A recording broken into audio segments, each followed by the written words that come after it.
வணக்கம். உங்கள் சிநேகிதி மாலதி மகாதேவன்.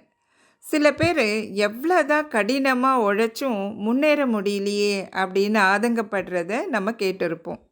ஆனால் அதே வேலையை தன்னோட அனுபவத்தாலும் புத்தி கூர்மையாலும் ஸ்மார்ட்டாக செஞ்சு சக்ஸஸ் ஆகிறவங்களும் இருக்காங்க. அப்படி ஒரு ஸ்மார்ட் ஒர்க்கரை பற்றின கதை தான் இன்றைக்கி நம்ம பார்க்க போகிறோம். ஒரு நாட்டில் ஒரு பிரச்சனை வருது. அந்த பிரச்சனையை தீர்க்க முடியாமல் எல்லாரும் முழிச்சிட்டு இருக்கும்போது ஒரு ஸ்மார்ட் ஒர்க்கர் முன் வந்து அந்த வேலையை சக்ஸஸ்ஃபுல்லாக செஞ்சு முடிக்கிறாரு. அது என்ன பிரச்சனை, அதை எப்படி தீர்த்து வச்சாரு அப்படின்றத இந்த கதையில் பார்க்கலாம். வாங்க கதை கேட்கலாம். ஒரு சமயம் காஷ்மீர் நாட்டை அவந்திவர்மன் என்ற அரசன் ஆண்டு வந்தான். விதஸ்தா நதிக்கரையில் அவந்திவர்மனின் ஆட்சி நடந்து வந்தது. சோதனை போல அந்த நதியில் ஆண்டுதோறும் பெருவெள்ளம் பொங்கி வரும். அப்படி வரும்போது விளைநிலங்களையும் நகர்ப்புறத்தையும் அழித்து விட்டு தான் வடியும். என்ன செய்யறதுன்னு தெரியாமல் அந்த நாட்டு அரசன் கலங்கினான்.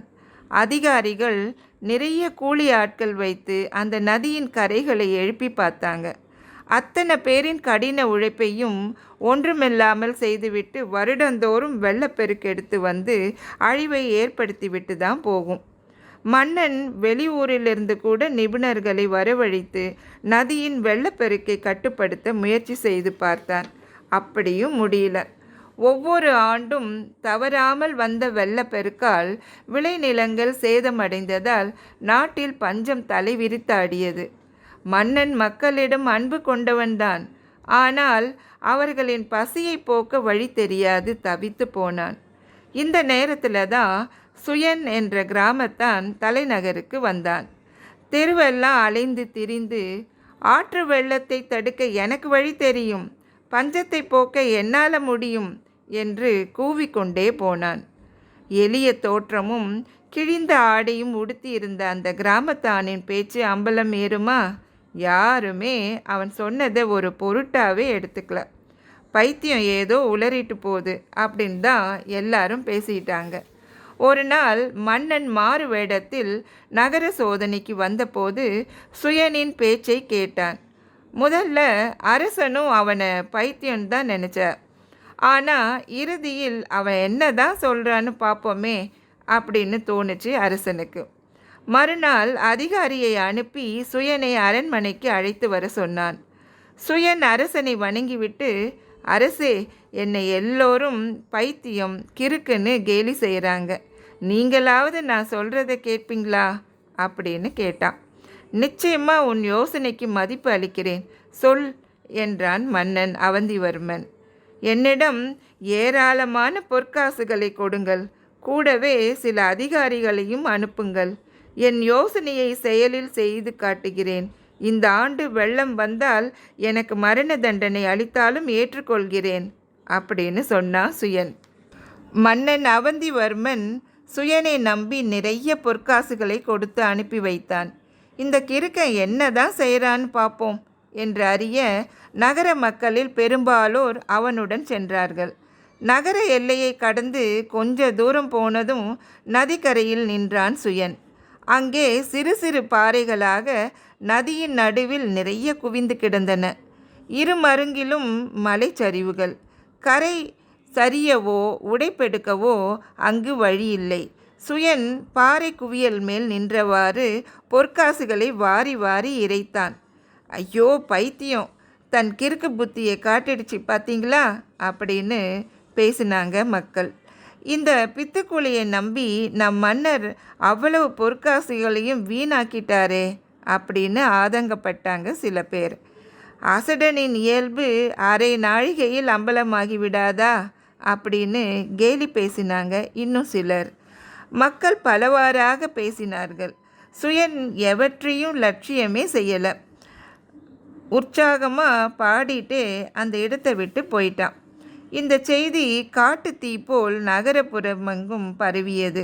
பாறை குவியல்களை நோக்கி ஆண்களும் பெண்களுமாக வந்து குவிந்தார்கள்.